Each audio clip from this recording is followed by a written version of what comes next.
leadership was really about developing leaders. And I really strove in my opportunities of leadership to identify in kids what they didn't see in themselves.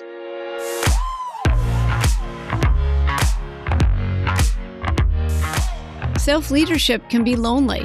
It's hard to do the thing no one else wants to do, that no one else is willing to do. But you are not alone. There are others dancing through the fight and laughing as they lead. Let's find them, swap stories, and live through this together. Welcome to How I Live Through This. I'm your host, Ann Roach, and I'm really glad you're here.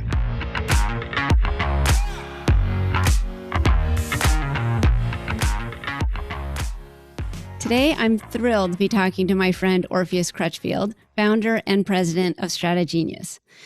Orpheus has over 25 years experience working in and with independent schools across the country and globally. His career has been devoted to helping independent schools work towards equity and inclusion, diversifying and training their personnel and boards, as well as cultivating and mentoring diverse educators for success and leadership. Orpheus's experiences as a teacher, nonprofit administrator, trustee, parent of an independent school former student, and as an entrepreneur give him a unique perspective on and a deep understanding of the needs of independent schools. He is presently on 2 independent school boards and has served on 6 others. His network of teachers, administrators, and school leaders is vast and relationships deep. Orpheus has appeared on CNN, the San Francisco Chronicle, and on NPR for his work in attracting underrepresented groups to independent schools. He has a BA from UC Berkeley and a master's from the University of San Francisco. Welcome, Orpheus. I'm really glad you're here. Thank you very much. And we're going to have to add the Ann Roach Show. Yeah, you put that on your bio. Absolutely. That's good. It's going on there. Absolutely. I asked you on this season, Leaders for Change, because of the work you've been doing for 25 years, diversifying independent schools. And one of the first questions I ask is, have you always been a leader? But in preparation for our call, I was looking through your bio, and you seem to have always been a leader. So the question I want to ask more specifically is, when you were younger, if somebody had told you that you'd be doing this work, what would your reaction have been? I would be really, really surprised because of 2 main factors. One is that I would never have been able to guess. I'd never been exposed to this sort of work. I just would have been shocked. And then secondly, I was very shy, actually, as a child. I was. And there were some very specific happenings that changed everything for me. And they, involved particular people. And so as a child, I wouldn't have, I just wouldn't have imagined it, because I wouldn't have thought I had the capability to take leadership. Can you share some of the things that changed for you, that opened up that door for you? Yeah, I mean, I've had an opportunity to think about this for a while, and it basically had to do with other people seeing something in me that I didn't see in myself.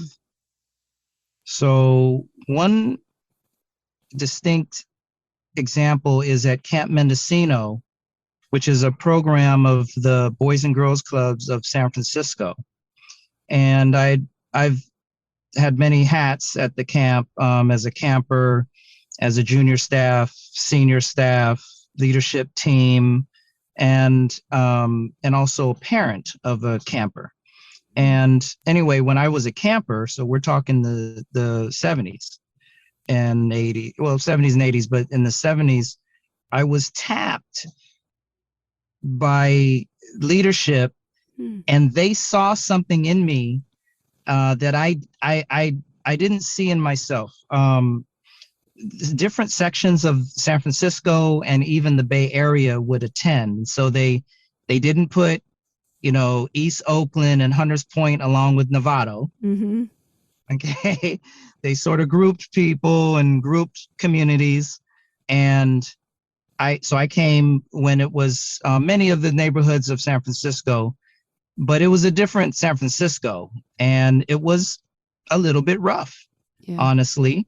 And so, but rough also, in a weird way, I don't know who will understand this, but it can entail elements of personality, taking leadership, and even and standing out.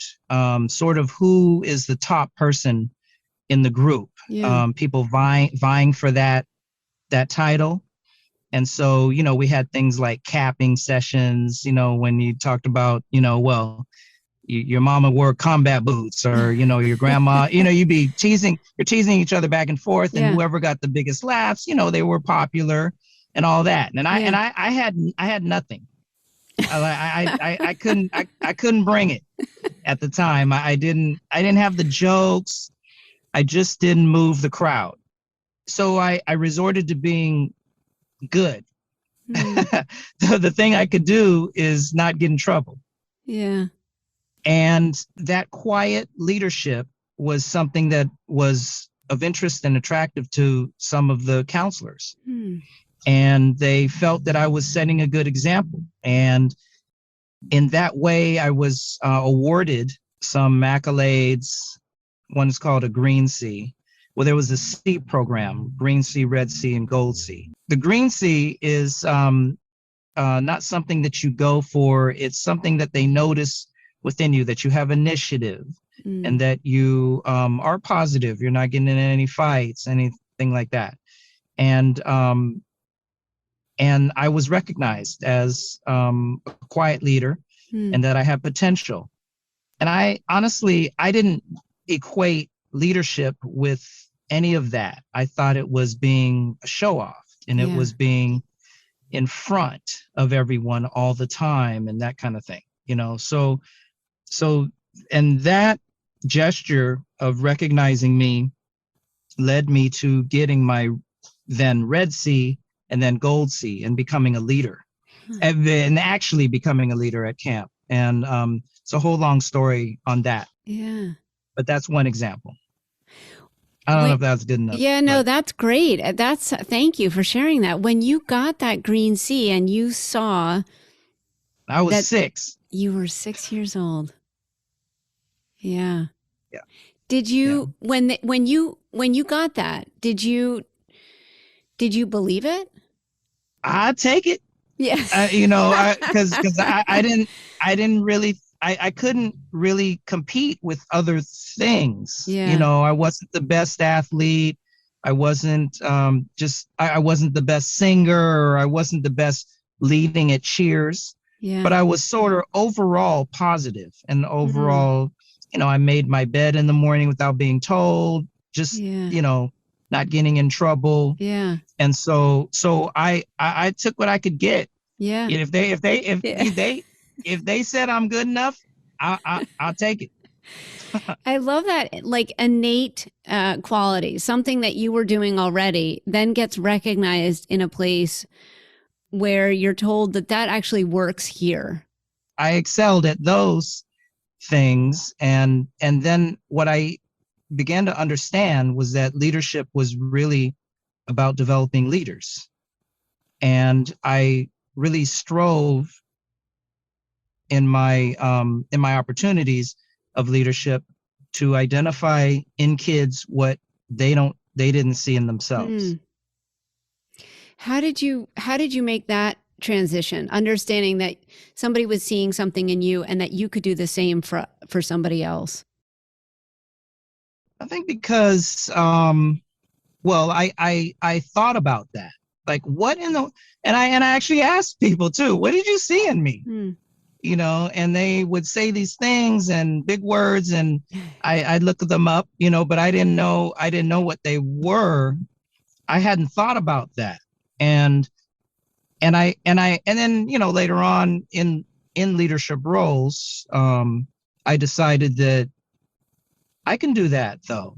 I can, and I guess I noticed that I was seeing things in students, and I talked to them about this or that, and they seemed surprised that I noticed that.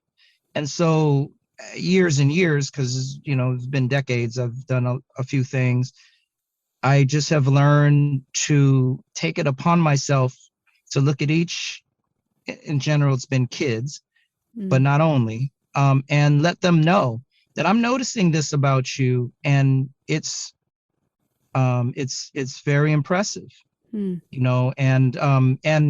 actually awarding accolades, say on awards night or something like that, and surprising kids, not and not you have to have an element of authenticity about this, or people just can't, but a lot of times I've been able to identify what they just hadn't thought about as important. And yeah, so it's been successful for me. Yeah, I love that. What they hadn't That makes sense. identified is, yeah, I love that idea of what they hadn't identified as important, but that they were already demonstrating.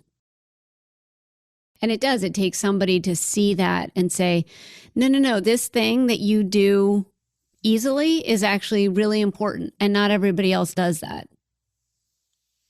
And then there's a feeling of, I better live up to this now.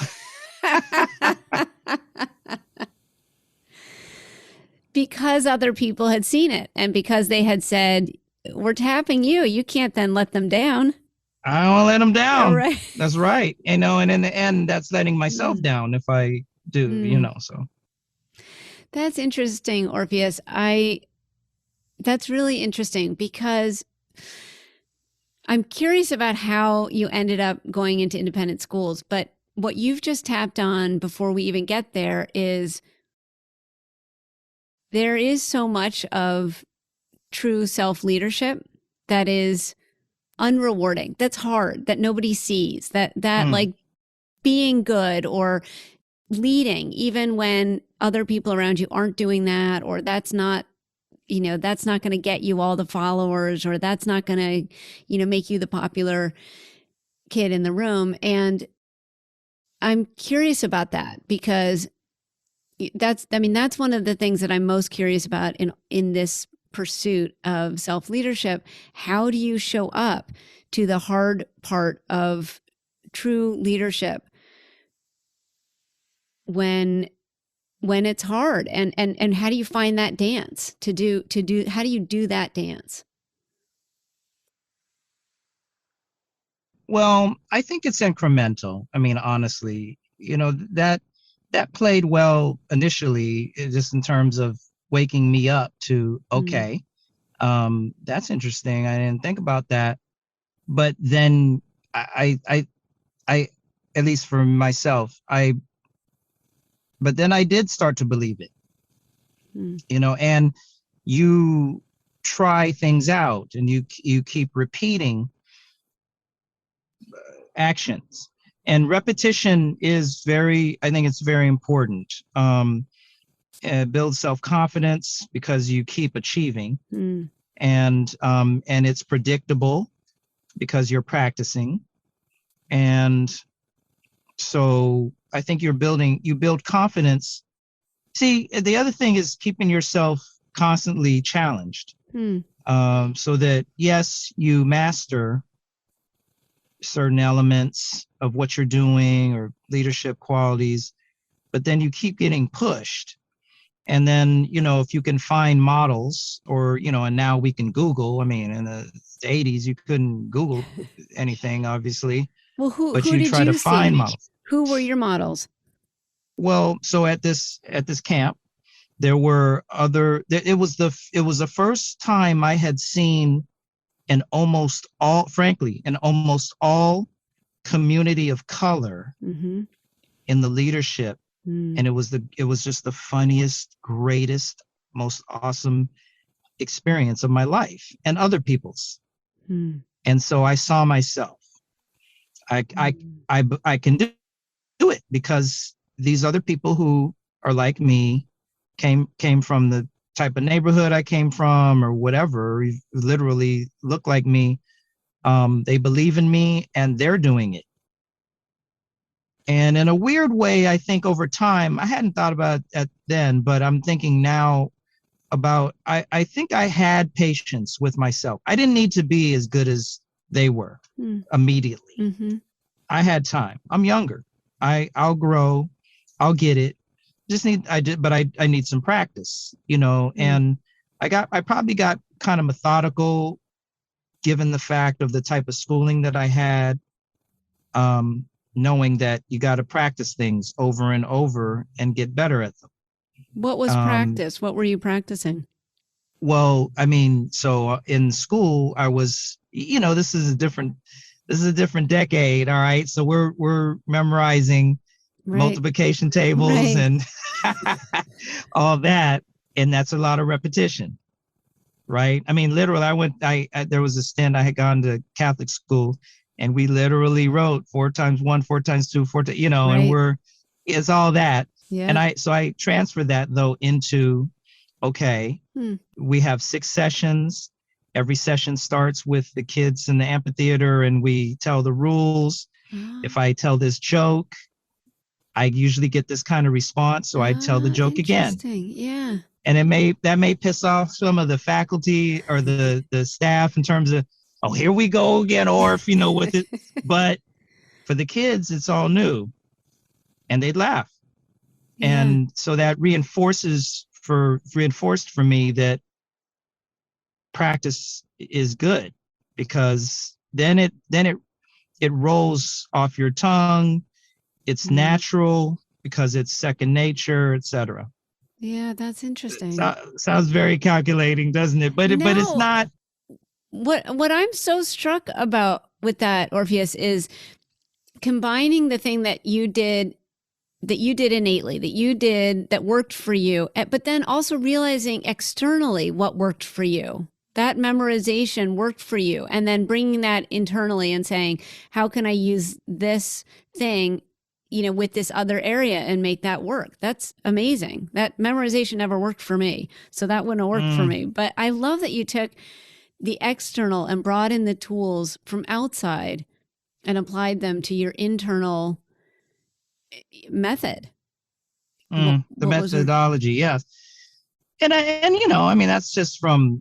that's copying. I mean, I would see my mentors doing the same thing. Sure. He told the same joke, and it ain't that funny to me anymore, but wow, they're all laughing like it's funny. That's so Ding. Good. Yeah. That's so good. How did you end up focusing on independent schools? I was teaching in a special ed kindergarten class at Sanchez Elementary in San Francisco Unified School District.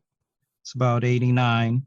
And I was going in to get my credential, and I just got a lot of rigmarole so I could, teach in public schools. And this was special ed. And so there's extra credentialing you have to do. And I just was getting all this rigmarole, and I was shocked because I'm thinking, I don't know. I mean, Black male, I'm interested, I'm good at it. I think they'd be welcoming me, but they weren't. And so then I was actually referred by the credentialing person. She said, yeah, this is I don't know why this is an issue, or, why these things are happening. So why don't you talk to this other dude? He's doing this weird program. And it was called the Multicultural Alliance. And he was connected to independent schools. And I didn't know what an independent school was.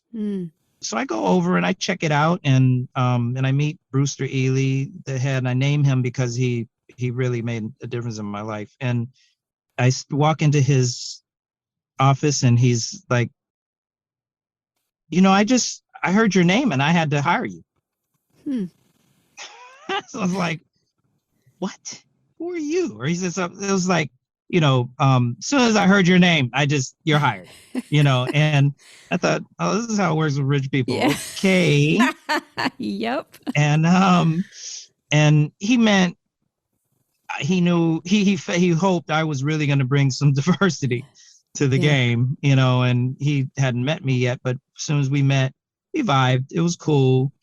And I was going to be teaching in first grade. He was at the town school Um, for boys then. that this is town school for Yeah. boys. It was his second year, Mm. and so I jumped into this program to learn under a master teacher, and I taught in first grade and in fourth grade, Mm-hmm. and I really learned that there was a whole other world going on that I had no access to, and earlier I had no knowledge of. Yeah. It was not made for me.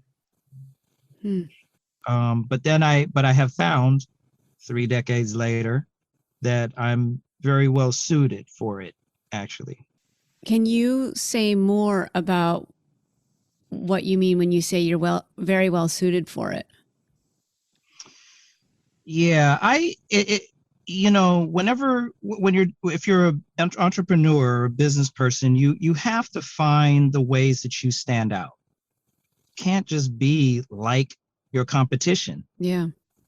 There'll be a limit to how you'll be able to grow, and in growing, it's not always quantitative; it's qualitative. Mm-hmm. And so I wanted, so I need to be different, and I am. I mean, so there's just the fact that so I'm the first African American male to ever teach at that school.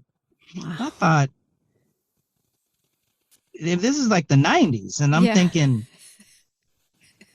did my grandmother do that first stuff, man? I mean, what? And I'm thinking, why do I need to do this? I mean, these people, if they haven't diversified by now, it's the 90s. Yeah.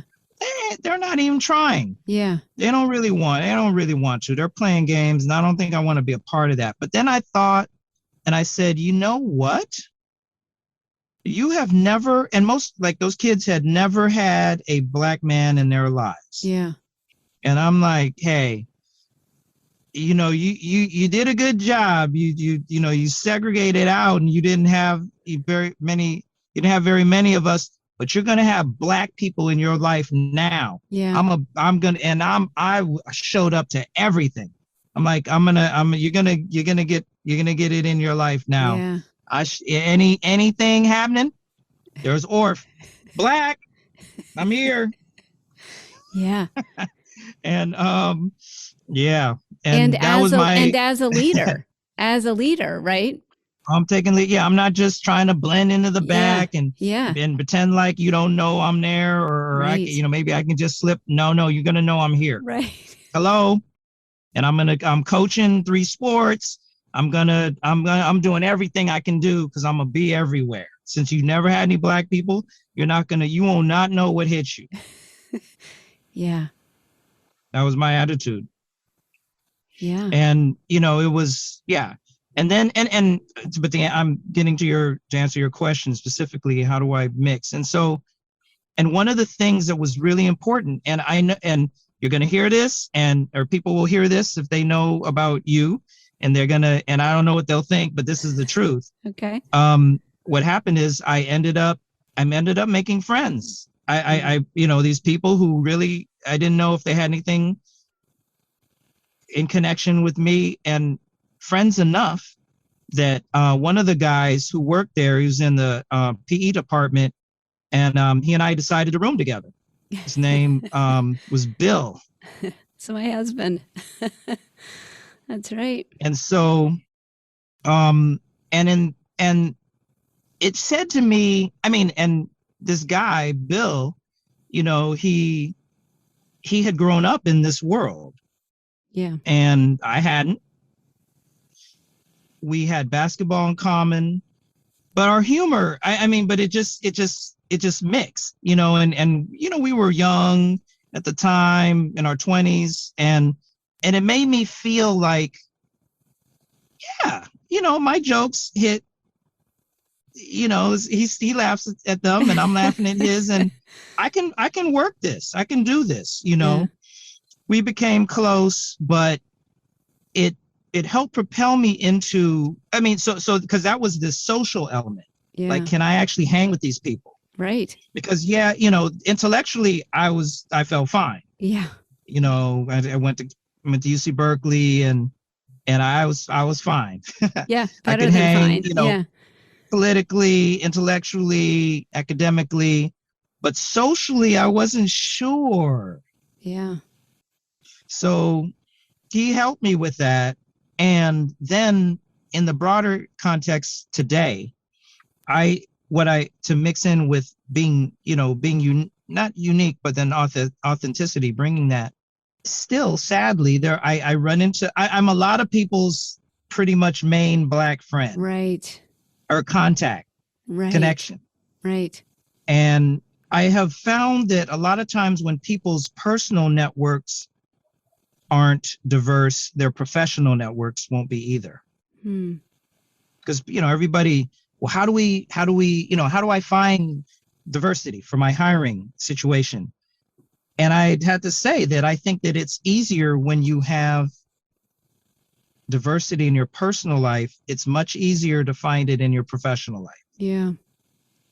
So what happens is, I kind of stand out. I stick out. Maybe I stick out probably like a sore thumb in some situations because I have this weird name, and there's still a lower number of African Americans in independent schools broadly, particularly in leadership. And so I stand out, stick out, but I'm approachable and I don't change myself very much. So the way I would, not exactly, I'm gonna say the way I speak in the hood, but I'm pretty much me. Yeah. And that's very different for people. They don't encounter that, but they can still do business with me. It's weird. So yeah, so I'd say that's kind of my answer that, yeah. You dance by being you, which has always worked for you, it sounds like. Yeah, I'm able to do that authenticity of who I really am. And people think they're going to be thwarted or scared away or it's going to be uncomfortable, but they're not. So it works. It's worked. How do you keep going? Now we're in, you started that experience in the 90s, and here we are in 2021. And I know you're still coming up against some stuff, still being the only. Yeah. Yeah. But if you, I don't know how to exactly say this, but I'll say. Just say it. That when you've done a good job. Yeah. And you get known for that, you start being able to decide who you want to be with. Right. Right. So I don't mess around with, if someone is asking, I'm in the diversity space, and if someone is a leader is trying to figure out, is this important? I don't have time for that. Right. Somebody needs to help that person. It's consulting for somebody. If I can help find that person, fine, but it's not for me. Yeah. I have to know that somebody's on board, and that I'm not going to be, I don't have much time. Yeah. I'm not going to be wasting my time. Yeah. And so that's one big piece. It's got to run deep. Yeah, it really does. And that means that I understand that I'm learning still. I'll make mistakes, and that they understand they're going to make mistakes and they're learning also. It's not about whether people make mistakes or not. And this is a big issue. It's not about whether people make mistakes or not. Mistakes will be made. It's whether people are hungry, whether they're hungry to change and learn. That's what I'm interested in. And if someone is, it's fine. We're all gonna make mistakes, but I need to know that they want to change. Yeah. I love that distinction. Hungry. They got to be hungry. And you know when people are hungry. You just do.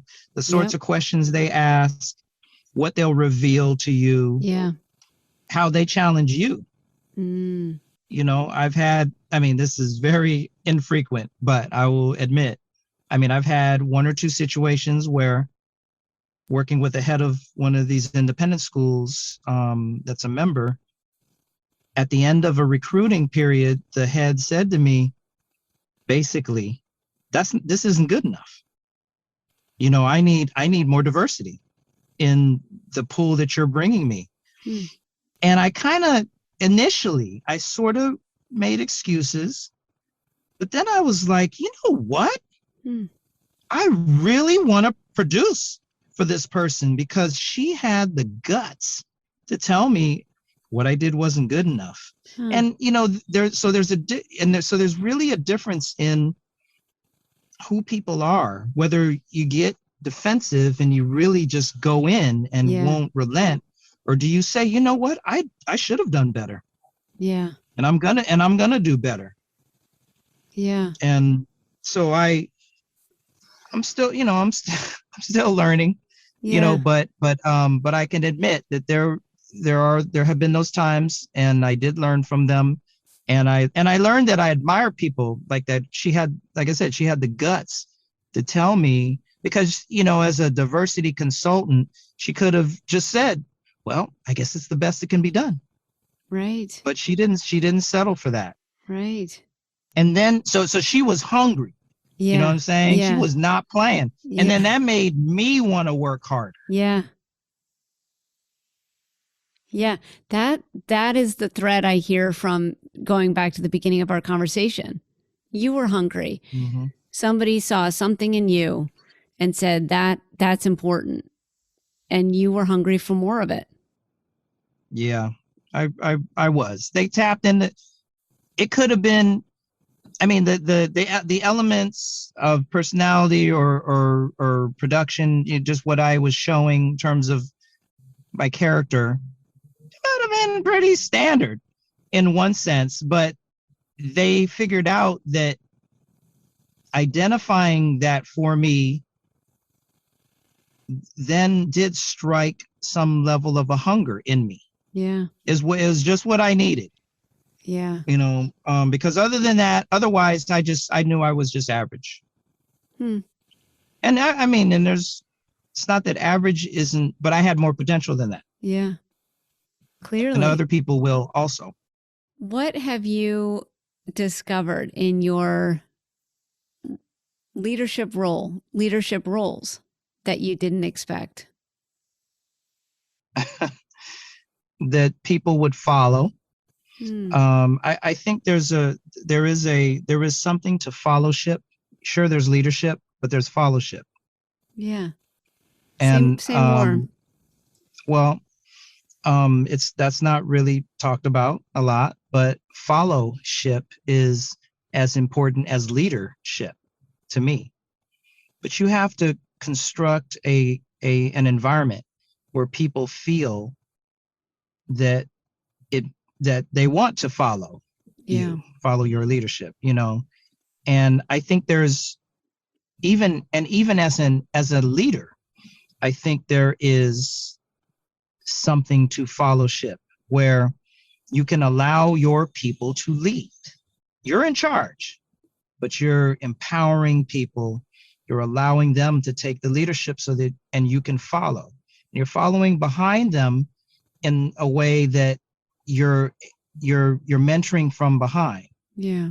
So that surprised. I'd never thought about that. Leading from behind, and how fellowship interacted with that. That was surprising.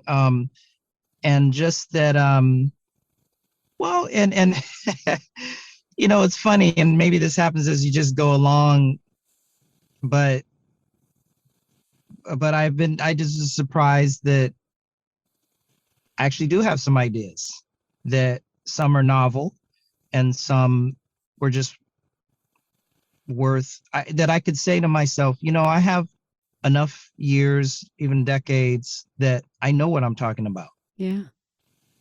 And then you jump into the space that your mentors were.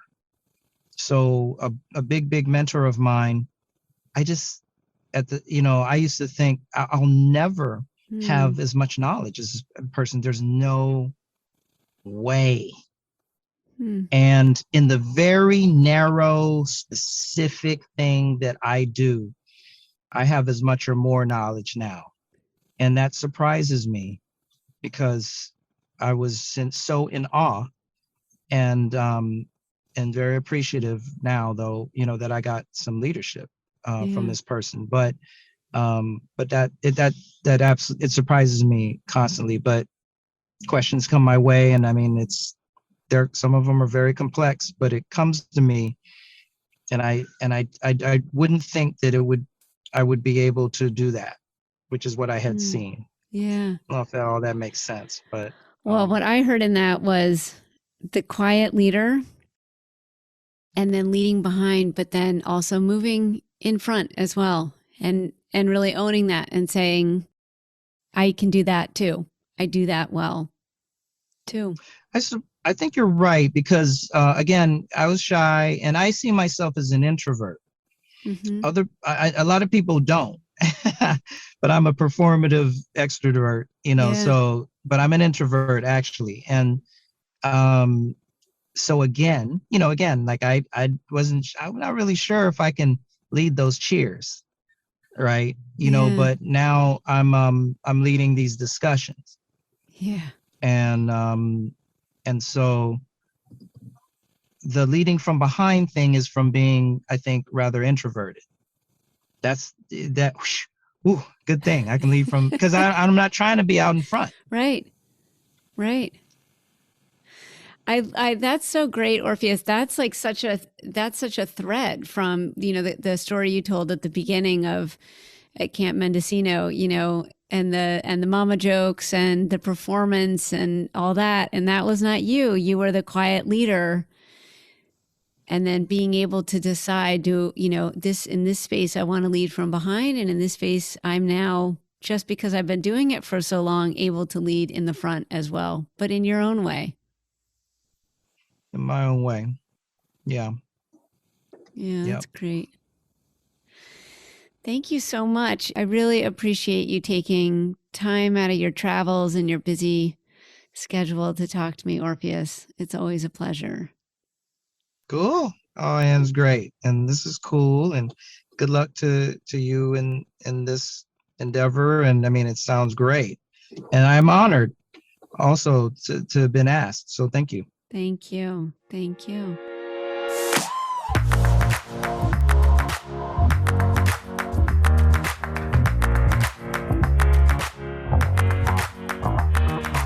Thanks for listening to How I Live Through This. I really appreciate it and certainly don't take it for granted. My goal for this podcast is to get support where it's needed. If you're so moved, please check out the organizations mentioned by my guest and consider how you might assist. Rating and reviewing How I Live Through This will also help amplify these heart-centered leaders striving to make equitable change in the world. Thanks so much.